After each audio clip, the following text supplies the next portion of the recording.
मजेत ना? मजेतच राहा। आजपासून आपण आठवड्याचं कार्ड्स काढणार आहोत। वेळेअभावी मला रोज कार्ड काढायला जमत नाहीये आणि व्हिडिओ बनवायला जमत नाही, त्यामुळे म्हटलं की तुमची गैरसोय नको म्हणून आपण आठवड्यातनं एकदा कार्ड काढणार आहोत आणि आठवड्याभराचं भविष्य बघणार आहोत। त्याप्रमाणे कसं असणार आहे हा आठवडा तुमच्यासाठी, तर आपण 3 कार्ड बघणार आहे। आर्थिक स्थिती, त्याच्यानंतर तुमचं एज्युकेशन कसं असणार आहे आणि तुमचं रिलेशनशिप कसं असणार आहे, यासाठी आपण 3 कार्ड काढणार आहे आणि त्याप्रमाणे आपण भविष्य सांगणार आहोत, म्हणजे युनिव्हर्सचा काय मेसेज आहे। पण त्या अगोदर तुम्हाला श्री स्वामी समर्थ कमेंट बॉक्समध्ये लिहायचं आहे आणि अजिबात कंटाळा करायचा नाही। कमेंट जास्तीत जास्त आले पाहिजेत। स्वामींचा जप आणि जो कोणता एंजल नंबर तुम्हाला आवडत असेल, मग तो 111 असू दे, 999, 555, कोणताही जो तुम्हाला एंजल नंबर आवडत असेल तो। चला पटेपट कमेंट बॉक्समध्ये कमेंट करा।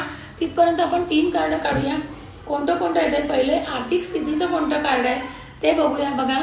त्याच्यानंतर रिलेशनशिपसाठी कोणतं कार्ड आहे हे बघूया आणि एज्युकेशनसाठी कोणतं कार्ड आहे ते बघूया। म्हणजे आठवडाभरात हे तिन्ही कार्ड्स आपल्याला काय सांगतायत बघा। आर्थिक स्थितीच्या बाबतीत जर आपण बघितलं तर आपल्याला 7 ऑफ पेंटॅकल्सचं कार्ड आलेलं आहे। हा माणूस बघा आळशी दिसतोय, असं इथे डोंगराळ भाग दिसतोय, भरपूर कॉइन्स आहेत, म्हणजे याच्याकडे भरपूर संपत्ती आहे आणि तो आळशीपणा करतो। म्हणजे ह्या व्यक्तीचा आळस याला झटकायचा, या आठवड्यामध्ये याला खूप काम करायचं, पुढे जायचं असेल तर वडिलोपार्जित संपत्ती किंवा भरपूर पैसे कमवून ठेवलेत आणि हा आळसाने बसलेला आहे आणि काम करत नाहीये, तर असं नाहीये। जो कोणी हा व्हिडिओ बघतोय त्यांच्यासाठी हा खास मेसेज आहे की तुम्हाला शांत राहून चालणार नाही। जर तुम्हाला पैसे पाहिजे असतील तर तुम्हाला कष्ट करावे लागतील, नाहीतर तुम्ही 2 महिने कमवता आणि 10 महिने बसून खाता, अशी तुमची स्थिती दिसते। म्हणजे एक उदाहरण सांगितलं तर अशीच तुमची स्थिती दिसते। त्यामुळे आता आळस झटका आणि कामाला लागा, तरच तुम्हाला आर्थिक स्थितीत फायदा होताना दिसेल किंवा बदल होताना दिसेल। रिलेशनशिपसाठी बघितलं तर अत्यंत शुभ कार्ड आलेलं आहे। एक धर्मगुरू बसलेले आहेत बघा, म्हणजेच याचा अर्थ असा की तुम्ही बरोबर ट्रॅकवर चालले तरी सुद्धा तुमच्या घरातल्यांची एकदा परमिशन घ्या, घरातल्यांशी एकदा डिस्कस करा तुमच्या रिलेशनशिपबद्दल। कदाचित त्याच्यात काही अडचणी असतील तर ते तुमच्या अडचणी दूर करतील।